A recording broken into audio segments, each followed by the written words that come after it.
कैलाश की दक्षिणी ओर ढेर सारी घटनाएं या स्थितियां घटित हुईं। तमाम तरह के लोगों को शिव से बेहतरीन चीजें मिली। दुनिया ये राय बना सकती है कि ये लोग इसके लायक नहीं थे, मगर शिव ने खुद कभी ऐसी राय नहीं बनाई। जब उन्होंने मांगा, शिव ने दिया।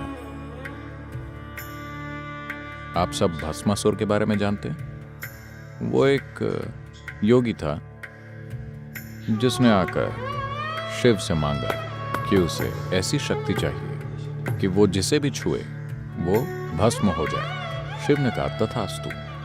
फिर वो शिव के ही सिर पर हाथ रखना चाहता था। वो शिव के ऊपर आजमाना चाहता था कि ये वरदान कारगर है या नहीं। तो शिव उठकर भागने लगे और फिर हमेशा की तरह उन्होंने विष्णु की सलाह ली कि अब क्या करें। विष्णु ने कहा रुकिए, और उन्होंने मोहिनी या बहुत सुंदर स्त्री का रूप धर लिया। फिर वो आकर भस्मासुर के सामने नाचने लगे। भस्मासुर शिव को भूलकर इस स्त्री के पीछे भागा।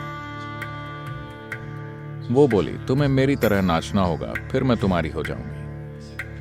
वो बोला ठीक है। मोहिनी ने ऐसे ऐसे ऐसे ऐसे किया, ऐसे ऐसे ऐसे ऐसे, और फिर उसने ऐसे किया। तो उसने भी ऐसा किया और भस्म हो गया।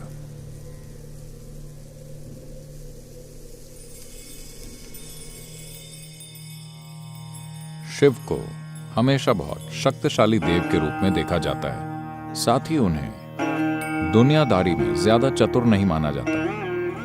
इसलिए शिव के एक रूप को भोलेनाथ कहते हैं, क्योंकि वो बच्चों की तरह है। ऐसा नहीं है कि वो मूर्ख है, मगर वो छोटे मोटे तरीकों से बुद्धि का प्रयोग करने की परवाह नहीं करते। सिर्फ चतुर और घटिया स्तर की बुद्धि लगातार ये सोचती है कि किसी को हराया कैसे जाए। बुद्धि और चालाकी भरी धूर्तता दो अलग अलग चीजें हैं। Being smart is always in comparison with somebody else. कोई स्मार्ट हमेशा किसी और की तुलना में होता है। बुद्धिमान होना किसी और की तुलना में नहीं होता। ये अपनी प्रकृति से होता है। इसलिए बुद्धिमानी महत्वपूर्ण है, क्योंकि बुद्धिमानी कभी तुलना में नहीं होती। वो बस जीवन की एक अभिव्यक्ति है।